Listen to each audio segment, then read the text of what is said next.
తెలంగాణ రాజకీయాల్లో ఈ చింతపండు నవీన్ అదే తీన్మార్ మల్లన్న గారి లొల్లి చాలా ఎక్కువైపోయింది. వాడు అంటే వాడిని లీడర్గా ఎస్టాబ్లిష్ చేసుకోవాలా, వాడి పర్సనల్ ఎజెండాను ఫుల్ఫిల్ చేసుకోవడం కోసం బీసీలని రెచ్చగొట్టాలని చెప్పి వాడు మాట్లాడే చిల్లర మాటలు ఏమున్నాయంటే, బీసీలందరూ రెడ్ల ఉచ్చదాగన్నా, బీసీలందరూ రెడ్ల కింద పాలేరు గిరి చేయన్నా, మీకు ఎంతకాలము మిమ్మల్ని తరిమి కొడతాము, మేము ఉచ్చబోత కొట్టుకుపోతారు అని ఇలాంటి చిల్లర మాటలన్నీ రెడ్లను రెచ్చగొట్టుకుంటూ అలాగే బీసీలని ఒక ఏకతాటిపై తెస్తున్నాను, నేను పెద్ద నాయకుడు నేత, ముఖ్యమంత్రి నేత అని చెప్పి వాడు డబ్బా కొట్టుకుంటే చిల్లర మాటలు మాట్లాడుతున్నాడు. సరే, వాడు ముఖ్యమంత్రి కావాలనే కోరిక తప్పు కాదు, వాడు నాయకుడికి ఎదగాలనే మాటలు తప్పే కాదు. కానీ దానికి క్లియర్ ఎజెండా ఉండాలి. బీసీలని రెచ్చగొట్టడానికి కులాన్ని ఎవరు రెడ్డి కులాన్ని తిట్టుకుంటా బీసీలందరినీ మిస్గైడ్ చేసుకుంటా నేను బీసీ నాయకుడు అని చెప్పడం అది పెద్ద తప్పు. దాని వెనకాల బీజేపీ కుట్ర ఉండదు. అంటే మాదిగా ప్లస్ కాపు కాంబినేషన్లో బీజేపీ అధికారం రావాలని చెప్పి ఈ తిరుమరమలన్న కానీ చిల్లర కానీ ముంగడ పెట్టి వాడుతున్న గేమ్. సరే, దానికి వెనకాల కంటే కూడా అసలు బీసీలు రెడ్ల ఉచ్చ తాగాల అనేది ఆ క్వశ్చన్ తిరుమరమలన్న కానీ లేపిండు కదా.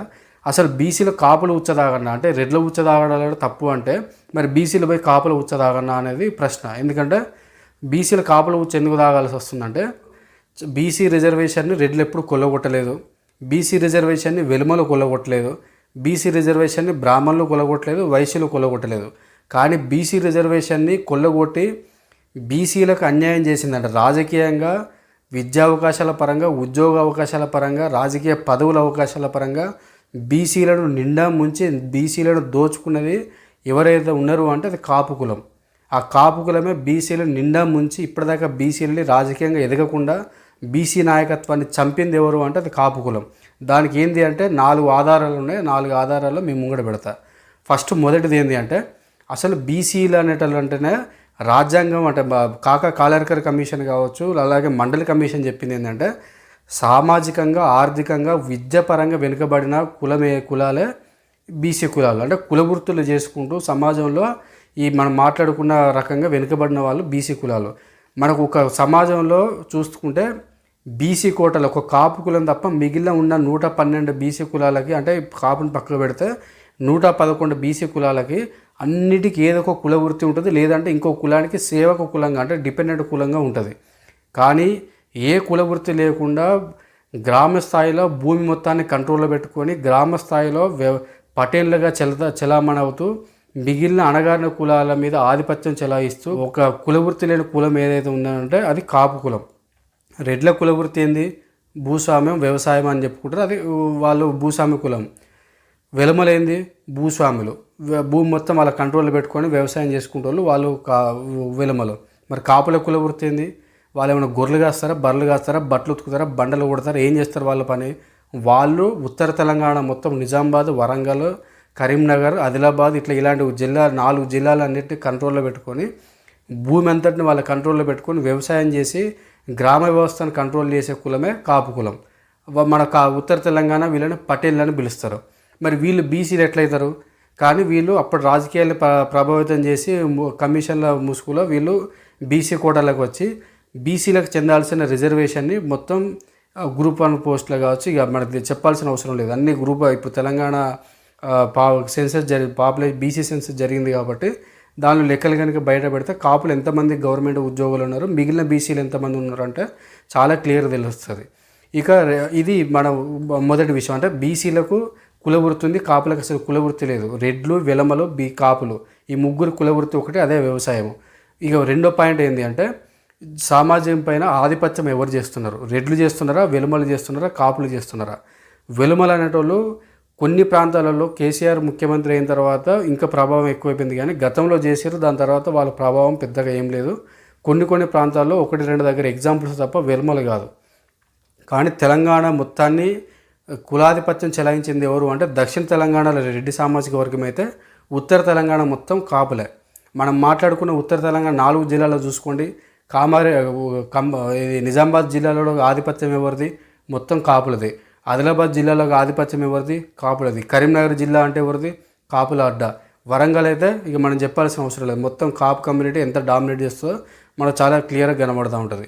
ఈ 4 జిల్లాలు అన్నిట్లలో ఈ సామాజిక వర్గం ఎంత దౌర్జన్యం అంటే, మనకు ఉత్తర తెలంగాణలో గ్రామ స్థాయిలో మాదిగలను, అలాగే చాకలి, మంగలి, కుమ్మరి ఇలాంటి కులాలన్నింటినీ వాళ్ళ దొడ్లల్లో వెట్టి చాకిరి చేయించి, పాలేరుగిరి చేయించి వాళ్ళ దొరసానులు బండ్లలో పోతుంటే ఎడ్ల బండ్లో పోతుంటే అలా మంగళ కమ్యూనిటీ ఏమో కాగడ పట్టుకొని దొర వస్తుండు పటేల్ వస్తుండని చెప్పి ఉరుకుంటా ముంగడ పోతుంటే ఆయనతో పాటు చాకలి కమ్యూనిటీలో ఆ బండ్ల ముంగడ పరిగెత్తుకుంటా చాటింపు వేసుకుంటూ పోయేది.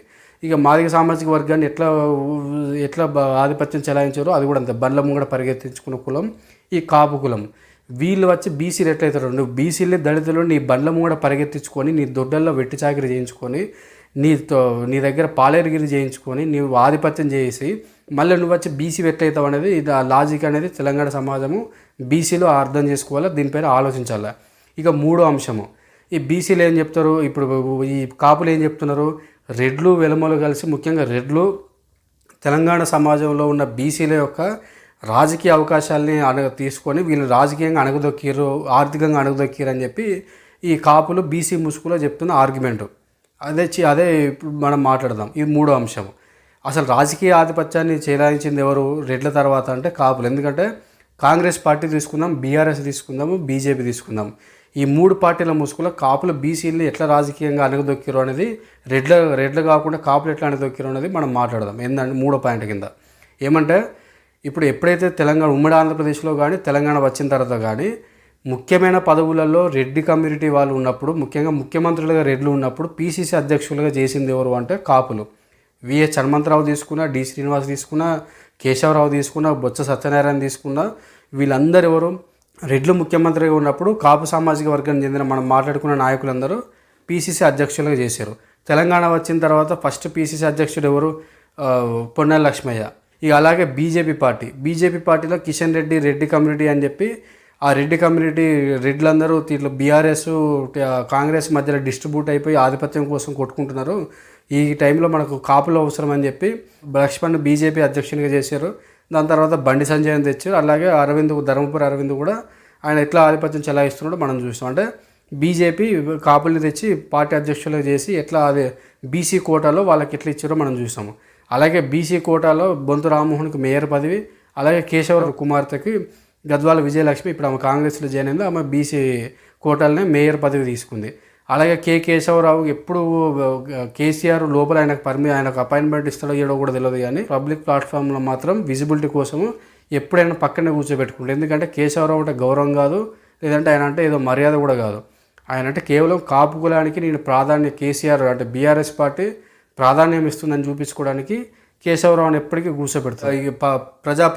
ఈ ప్రజాప్రతినిధులు చూసుకుంటే బీసీ రిజర్వేషన్ కోటాలో అత్యధికంగా సర్పంచులు తీసుకున్న కులాలు గౌడ, ఈడిగ, తర్వాత యాదవ్, వీళ్ళందరూ కలిపి 821 కులం అయితే, దాని తర్వాత హయ్యెస్ట్ సింగిల్ కులం కలిపి అంటే ఉప్పు కులాలతో సంబంధం లేకుండా హయ్యెస్ట్ సర్పంచ్ పదవులు బీసీ కోటాలో కొడుతున్న రిజర్వేషన్లో యూజ్ చేస్తున్న కులం ఏంటి అంటే కాపు కులం, 625 సర్పంచులు. అలాగే జెడ్పీటీసీలు 3, అలాగే అన్ని మున్సిపాలిటీలో కార్పొరేటర్లలో హయ్యెస్ట్ బీసీ కులం నుంచి ఎక్కువ కార్పొరేటర్ సీట్లు కొట్టింది ఎవరు అంటే 63 కాపు కులానికి సంబంధించి వీళ్ళు కార్పొరేటర్లు. అలాగే రాజ్యసభ ప్లస్ పార్లమెంటు కలిపి 4 ఎంపీలు ఈ హయ్యెస్ట్ బీసీ కులానికి సంబంధించింది ఎవరు అంటే రెడ్లు, తర్వాత కాపు కులం.